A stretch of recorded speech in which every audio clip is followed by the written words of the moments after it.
welcome back to a brand new Civ 6 or Civilization 6 video. Now, there's two types of Civ players: the peace lover who just wants to build up his empire, and the monopolizer who manifests their destiny so hard, Andrew Jackson himself would be proud. You don't want to go tall, you want to go wide. We'll discuss why that is the case, and we'll also give a secret tip at the end of the video. A tip so locked deep within the inner circles of Civ players, I'll probably turn up Epsteining myself a day after this video goes public. If you enjoy, as always, leave a like and subscribe, and let me know down below what you think about the tall versus wide question. Let's get started. Now, I hear the incessant groans already. Another Civ 5 vs 6 comparison. Listen, this one's actually important, okay?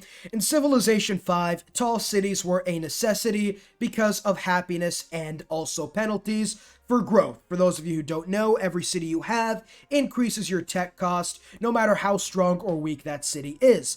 But there's no such thing as that in Civilization 6, because now we have amenities, and loyalty, which are a lot weaker than happiness and the penalties before.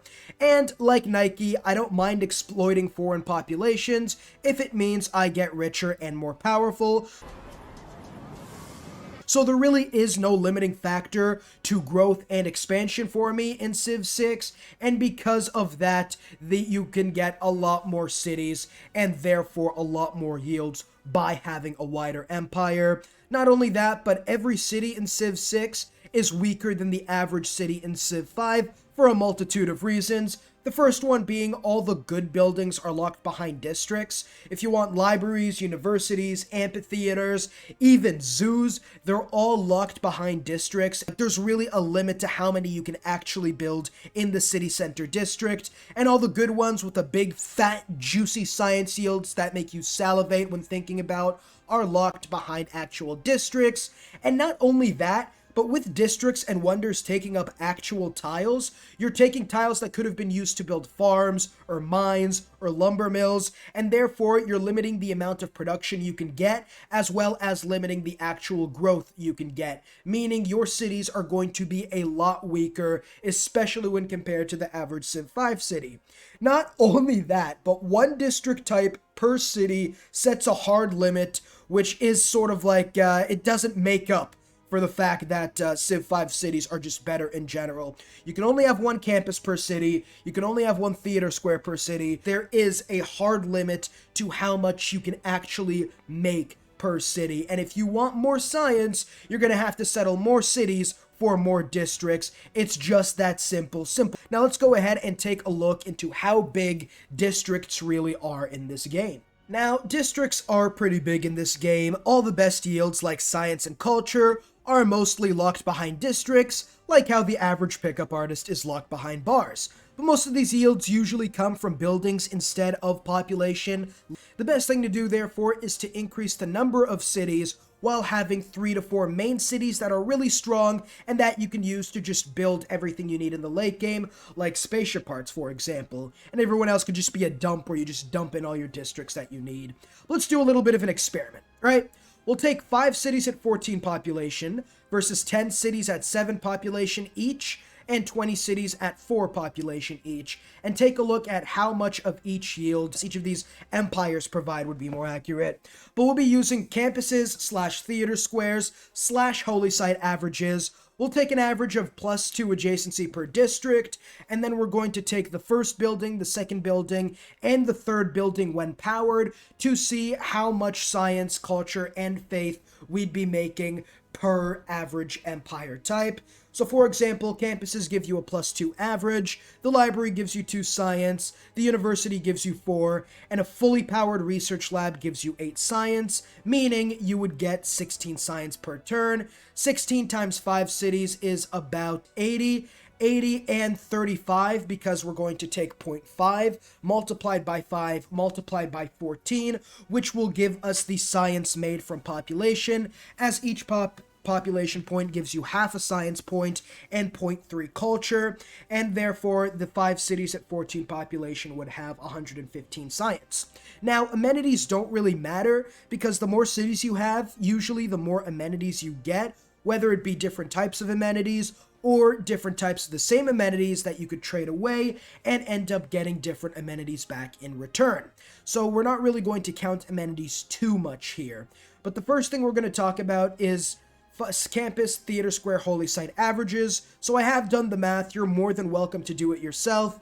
But 5 cities at 14 population would give me 115 science, 91 culture, and 8 faith per turn. 10 cities at 7 population would give me 195 science, 141 culture, and 80 faith per turn. And 20 cities at 4 population would give me 360 science, 264 culture, and 160 faith per turn.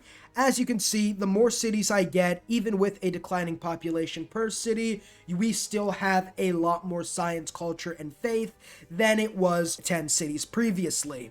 Obviously, it does seem like there is diminishing returns, but again, that really does not matter for the most part, as the game really depends on how much of each yield you have in total. But yeah, this isn't perfect, obviously, but it really is more skewed towards the lower cities at higher population, because if you have more campuses and more theater squares, you'd get more great people points for those specific yields, and therefore you'd have more great works the more cities you have, meaning more culture, and you would also have more great scientists the more cities you have, meaning you'd get more science per turn. So this doesn't even begin to sort of show you exactly the difference between the amount of cities you get, and I'm sure if you had 40 cities at 1 population each, they would still make more yields than 20 cities at 4 population. So what I'm trying to say is, mathematically, just Einstein levels of big brain here, the more cities you have, even at a lower population,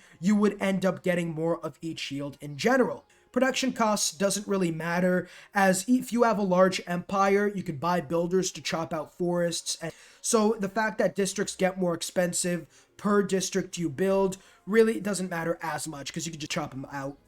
The compound growth question. Now, compound growth in Civ 6 is like telling Call of Duty lobbies to stop calling you racial slurs. You're just going to exponentially increase the amount of N-words that come your way.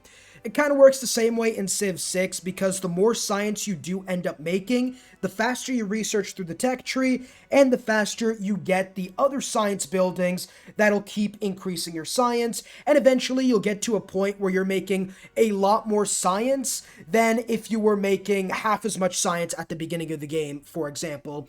So for example, if I'm making 10 science per turn at the beginning of the game, versus someone making 20 science per turn, they'll get to the library technology twice as fast as I will, because they're making twice as much science. So for about, let's say if it takes him 10 turns to get to the library tech and it takes me 20 turns, he's going to have a 10-turn head start on building libraries, meaning he's going to have a 10-turn head start on getting more science. So for 10 turns, let's say he's making 40 science while I'm making 10 science. And then by the time I get to the library technology, he gets to like the university technology. Now he's making 80 and I'm making 20. And let's say then he gets to research labs before I even get universities. Now he's making 160 and I am just making 20. It kind of works like that. That's kind of what I mean. Obviously, I use those numbers as an example, but at the end of the day, the faster you get your yields and the higher you get them, the faster you unlock more technology or civics, which will in turn increase the speed at which you get new techs. Call me a financial advisor, because I turned 100 science into 2,000 science in about 50 turns. Let's only use science because it's an example. Works the same with like holy sites or theater squares when it comes to science and culture. But essentially, the faster you get your buildings, the more science and you get. And if you have more cities, you are going to get more of those yields in general, and it will eventually allow you to snowball out of control. Now, I did promise a super secret, super juicy tip at the end of the video, and hopefully I don't disappoint. This one might actually blow your mind. It did blow my socks off, honestly. Still can't find them to this day. But the tip is, get enough population to build all the districts you need, and then stagnate your growth to conserve amenities. Now, the reason behind this is because the more amenities you have, the larger of a boost you will get to all your yields per city. If you have positive 3 amenities, you get a 10% boost to every yield that isn't food in your city, whereas with positive 5 amenities, you get a 20% boost to every yield like science, production, and culture, as long as it isn't food. Now, if you have 7 population versus 17 population, the difference when it comes to population only amounts to an extra 5 science and 3 culture, whereas since you have a lower population city, you would need less amenities for that city, and you'd be able to conserve more, and eventually you'd be able to get your city to the plus 5 amenity sweet spot, which would give you a 20% boost to every yield, which would absolutely change your game and actually make the lower population city stronger than the higher population city. Let's do some math, for example. A city with 20 population but a negative 10% boost, using the formula from before, that's about 10 science plus 16 from the district. 26 science minus 10% gives you 23.4 science per turn. But a city with 10 population with a 20% boost gives you 16 plus 5, 21. With the boost, you would be making 25.2 science per turn, which is more than the 20 population city. Obviously, this tip isn't a be-all, end-all for everything, because there are some different factors depending on the city. Maybe there's a lot of mines around and you want to get as much production in that city as possible. Therefore, you'd want to actually increase the population so you can work all those nice and juicy mine tiles. But in specific situations, which is maybe about the case 70-80% of the time, I would say, you would just have a normal city. You would have enough population to work all the production that the city can. Usually maybe 3 to 4 mines and a couple lumber mills. You'd easily be able to do that with 7 population maybe. And then after that, you just stagnate the growth, because if you increase your population, you're not going to be making more production as you already have enough to fill out the mines.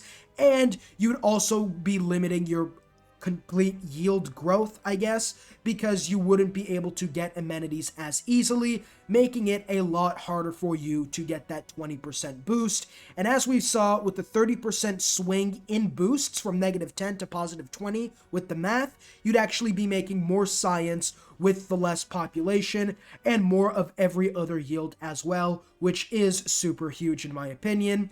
As always, if you have enjoyed, leave a like and subscribe. Dislike if you didn't like it, and comment your thoughts down below. I respond to about all of them most of the time.